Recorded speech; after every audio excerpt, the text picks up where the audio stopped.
Menteri Keuangan Sri Mulyani Indrawati mengatakan terpilihnya Donald Trump sebagai Presiden Amerika Serikat berdampak pada pasar keuangan global termasuk Indonesia. Salah satu yang terdampak adalah nilai tukar rupiah yang mengalami tekanan di tengah menguatnya dolar AS usai Trump menang di Pilpres AS 2024. Yang relatif tidak normal atau sehat. Kita lihat dari sisi pasar keuangan, ada improvement, namun kita juga lihat untuk pergerakan terutama dengan terpilihnya kembali Presiden Trump, itu memberikan juga sentimen yang cukup kuat pada minggu ini. Kalau kita lihat pergerakan nilai tukar kita sempat mengalami penguatan yang cukup kuat sampai dengan Oktober yang lalu, bahkan nilai tukar kita mencapai 15.200. Kemudian terjadi lagi sentimen global, terutama dikaitkan dengan tadi berapa besar Fed Fund Rate akan dipotong atau diturunkan lagi. Dan sekarang dengan terpilihnya Presiden Trump, tadi saya sampaikan dolar indeks mengalami penguatan. Sehingga nilai tukar rupiah kita kemarin cenderung dalam minggu ini mengalami tekanan.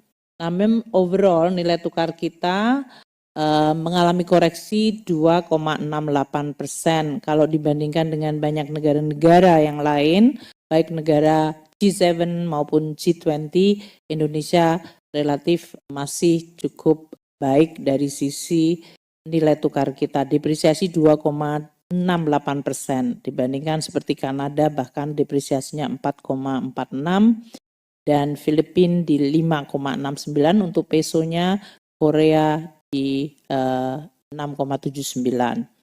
Kita lihat yield dari surat berharga negara kita, yaitu Indo yang merah 6,76, sedikit mengalami peningkatan pada minggu terakhir ini, namun kemarin sebetulnya sampai dengan Oktober mengalami penurunan yang cukup baik.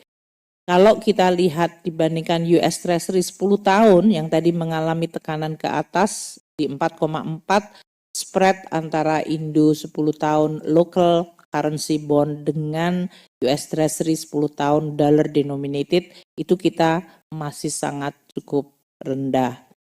Dan ini juga kalau walaupun Fed Fund Rate mengalami penurunan, tapi counter sentimen terhadap politik di Amerika, terutama dari sisi terpilihnya Presiden Trump dan outlook atau proyeksi terhadap budget, federal budget, memberikan dampak yang berbeda terhadap US Treasury. Nah, untuk capital flow sebetulnya surat berharga negara